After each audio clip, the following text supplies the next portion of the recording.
Namaskar children, hope you all are doing well.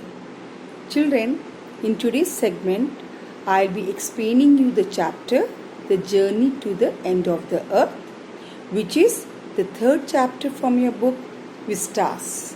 Here you can see the book Vistas and chapter 3, that is on page number 18.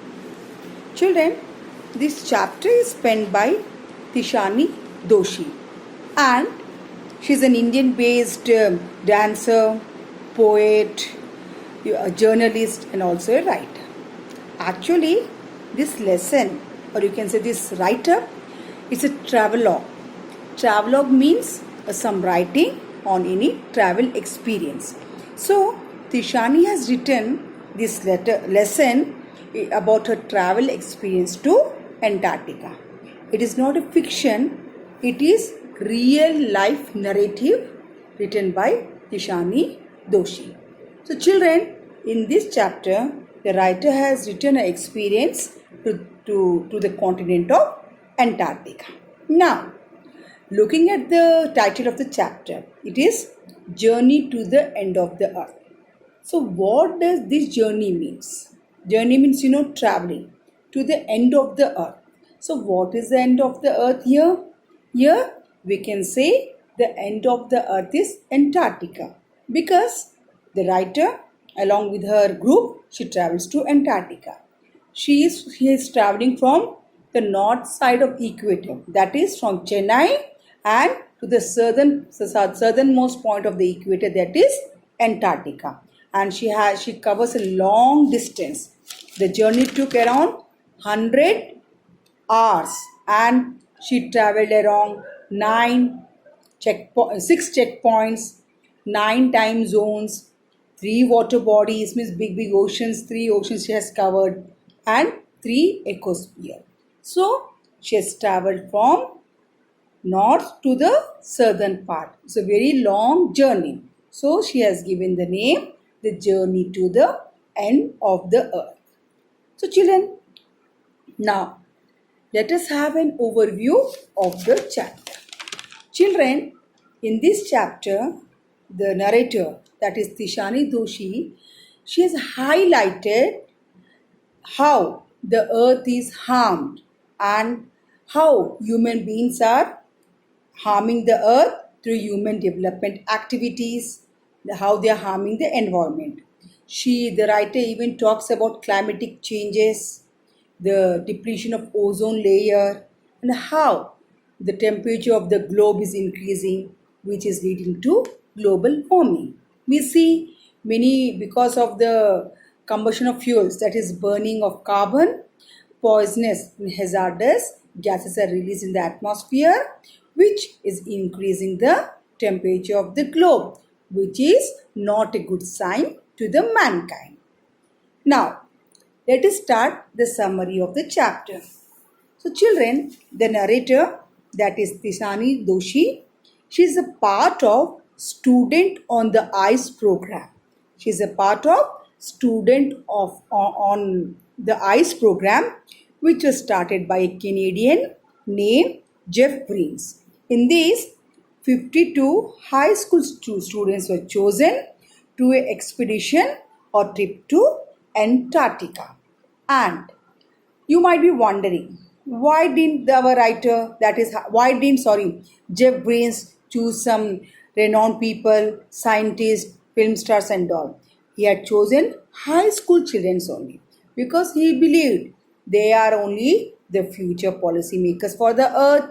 They are only the future stakeholders of this earth. So, if these students are taken, they can see with their own eyes and they can understand how human activities are harming the earth, are hampering the progress of the earth, and how these human activities are increasing the temperature and how these activities are having the impact, that is a bad impact on the environment.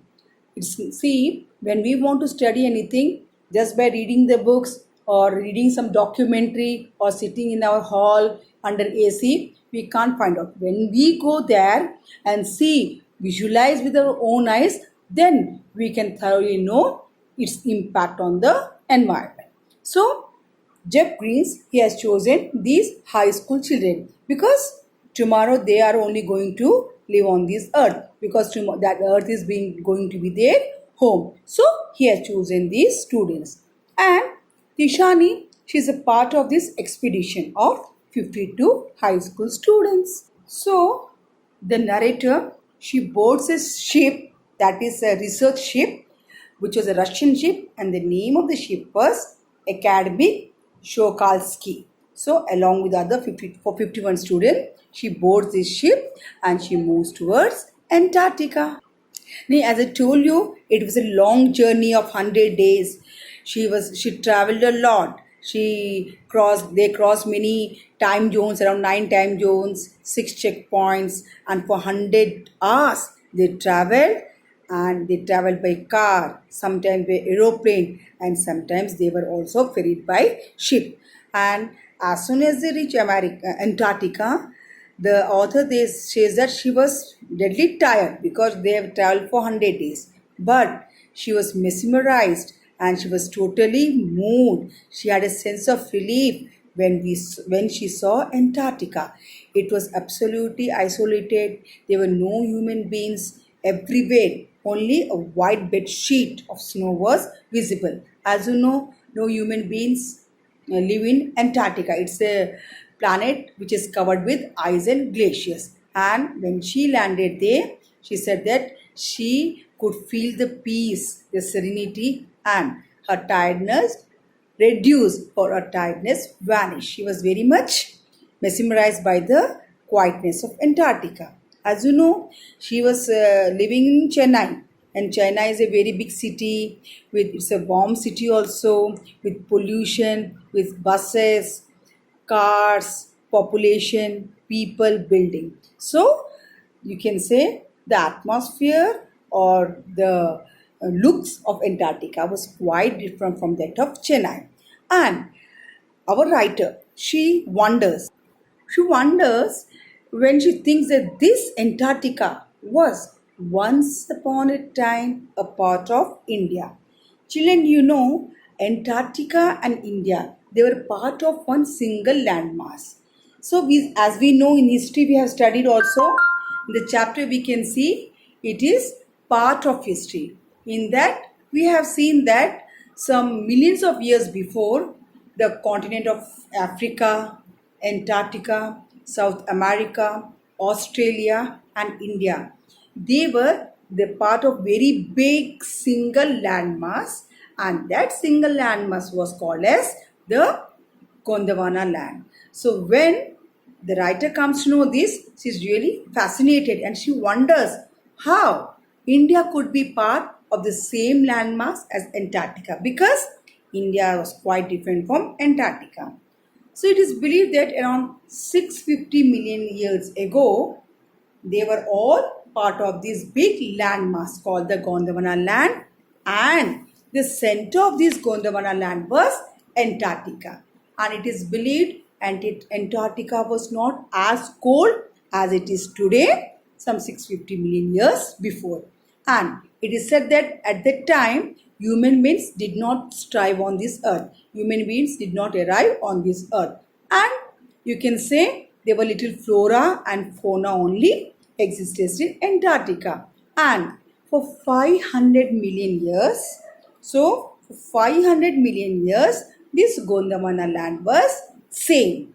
And it is said that when the dinosaurs disappeared from the earth, then came these mammals on this earth. So it is believed that when the dinosaurs left the earth, then only these mammals, they came on this earth. And at that time, the Gondwana land broke up and they became different land masses, which are like today. That means we can say that this Gondwana, when the dinosaurs were wiped out, this Gondwana land broke up into various continents, that is the Antarctica, Africa, South America, and India, as I have told you. Now, and it is also said that human beings, they came on this earth only 12,000 years ago, and before that there were no human beings on this earth.